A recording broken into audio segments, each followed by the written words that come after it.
Hey, Assalamualaikum. Welcome to Imran Vlogs. মই ready হৈ আছোঁ। মই যাম বাইদেউহঁতৰ ঘৰত আৰু আজি মামাৰ চুন্নত আছে। আজি মামাৰ কাটিং হ'ব। তাতে ওলাইছোঁ যাবৰ কাৰণে ভাবি মই মাহঁতটো গুচি গ'ল আগতে। মই ছাইডত গৈছিলোঁ, তাৰ পৰা আহি অলপ দেৰি হ'ল। আহি কিনে ওলাইছোঁ আৰু আনিছাক চাক না, সি পূৰা একদম মেকআপ চেকআপ মাৰি লৈছে নেকি ন? নাই, সি এনেই বগা, এনেই বহুত বগা হয়, তাক মেকআপ নালাগে, সি এনেই বহুত বগা হয়। আৰু সি ক'লে যে সি ওপৰত চানৰুফৰ ওপৰত উঠিব। আজি ফাৰ্ষ্ট টাইম সি উঠিছে, ভয়ো কৰিছে। ব'লক গৈ থাকোঁ।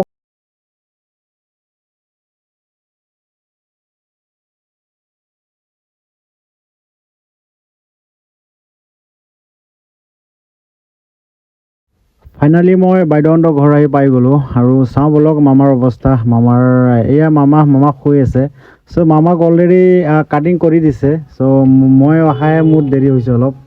একো নাই, সেইটোতো চবৰে কৰিব লাগে ভাই, মোৰো হৈছে কাটিং ন। আৰু ভিনিৰ লগত আহিলোঁ খাহী মাংস ল'ব। খাহী মাংস লৈছিলে, কমি গ'ল। আৰু এতিয়া আমাৰো ঘৰ ফালে যাব হ'ল। এতিয়া আমি ওলাই আছোঁ। এতিয়া মামাক ক'লোঁ যে মই আকৌ আহিম কালি। এতিয়া ঠাণ্ডা চাণ্ডা খাব নোৱাৰিব। কি আনিম আৰু চবকে টাটা বাই বাই দি দিলোঁ। এতিয়া গৈ আছোঁ আৰু এইটো মেইন হয়, এইটো বস্তু মেইন হয় চুন্নত বা কিবা বিয়া। আজিকালিতো চবতে ভাই এইটো লাগিবই। এতিয়া মই গৈ আছোঁ ঘৰ ফালে। আজিলৈকে বাই বাই টাটা। নেক্সট আকৌ নিউ ব্লগ লৈ আহিম।